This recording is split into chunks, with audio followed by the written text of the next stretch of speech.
السلام علیکم ورحمۃ اللہ وبرکاتہ۔ بسم اللہ الرحمن الرحیم۔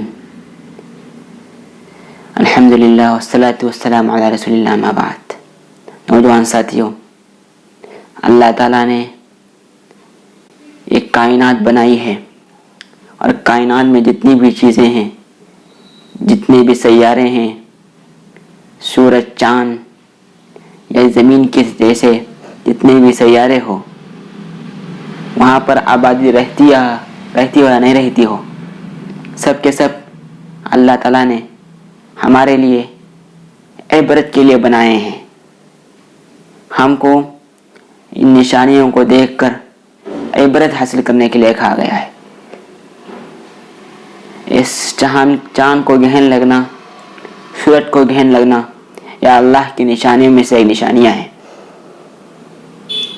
جب نبی کریم صلی اللہ علیہ وسلم کے بیٹے حضرت ابراہیم کا انتقال ہو گیا تو لوگوں نے سوچا کہ نبی کریم صلی اللہ علیہ وسلم کے، اللہ کے نبی کے اولاد کے موت پر سورج کو غم ہوا اور گہن لگ گیا، مگر ایسا نہیں ہے۔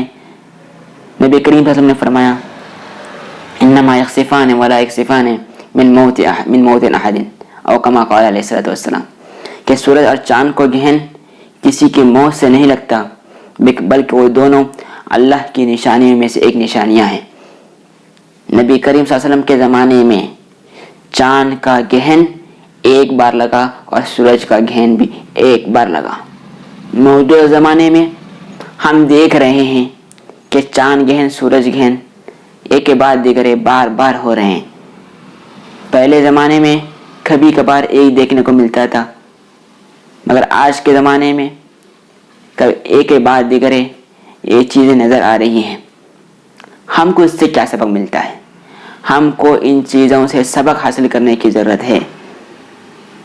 ہم کو یہ غور کرنے کی ضرورت ہے، جو اللہ سورج کو مشرق سے نکال رہا ہے، وہ کل کہیں اور رخ سے نکال سکتا ہے۔ یہ سورج کا اور چاند کا بار بار گہن لگنا بلکہ ہمارے لیے ایک الارم دے رہا ہے کہ توبہ کرو، اس وقت سے پہلے توبہ کرو جب سورج مغرب سے طلوع ہوگا۔ مگر ہم ان چیزوں سے عبرت حاصل کرنے کے بجائے، ان چیزوں سے سبق حاصل کرنے کے بجائے، ان چیزوں سے اپنی زندگیوں میں بدلاؤ لانے کے بجائے ہم ان چیزوں پر غور نہیں کرتے، صرف لائٹلی لیتے ہیں، صرف سائنسدانوں کی بات ادھر ادھر کے سن لی، بات ختم۔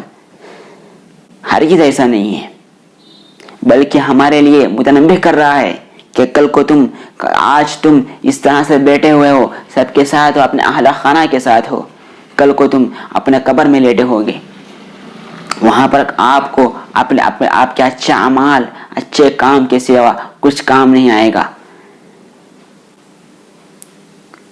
مگر ہم نہیں، چاند گہن اور سورج گہن سے، ان دوسری اللہ کی نشانیوں سے، اللہ کی دوسری نشانیاں جو چوطرفہ ساری کائنات میں پھیلی ہے، ہم اس سے عبرت حاصل کرنے کے بجائے طرح طرح کی دقیانہ سی باتوں میں پڑ جاتے ہیں کہ چاند گہن آنے کے بعد ایسا نہیں کرنا چاہیے، سورج گہن آنے کے بعد ایسا نہیں کرنا چاہیے، ایسا کرنے سے برائی پیش آتی ہے۔ ہم نے ان چیزوں پر کبھی غور نہیں کیا جو اللہ ہم کو غور کرانا چاہتا ہے، جو اللہ ہم سے کہنا چاہتا ہے۔ آج سورج گہن تھا، پوری دنیا میں سورج گہن کی نماز پڑھی گئی۔ ہم کو اس موقع پر کہا گیا کہ کثرت سے استغفار کیا کریں، مسجدوں میں جا کر نماز پڑھیں، مگر ہم دنیا میں اور دنیا کی چیزوں میں اتنی مست ہے کہ ہم کو نہ اپنے اخلاق کی تربیت کی، نہ دینی تربیت کی، نہ اپنے اولاد کی تربیت کی، نہ اپنے مستقبل کی فکر ہے، نہ اس بات کی فکر ہے کہ قبر کے جانے کے بعد ہمارا کیا ہوگا، نہ محشر میں ہمارا کیا ہوگا۔ ہم کو اس چیزوں کی کچھ فکر ہی نہیں۔ ہم کو صرف دنیا چاہیے۔ اگر ہم ایک بلڈنگ بنا رہے ہیں، اس کے سامنے ڈبل اونچائی کی بلڈنگ بنا رہے ہیں، کوئی ایک دکان خرید رہا ہے تو سامنے والا اس کے کمپٹیشن میں 2 دکان خرید رہا ہے۔ دنیا کمانے سے ہر کسی انکار نہیں ہے، اگر آپ اس کو صحیح طریقے پر کریں گے، وہ بھی عبادت ہے، وہ بھی آپ کے لیے ذخیرہ آخرت بنے گا، مگر ہم کو ان نشانیوں کے سامنے عبرت حاصل کرنے کی ضرورت ہے۔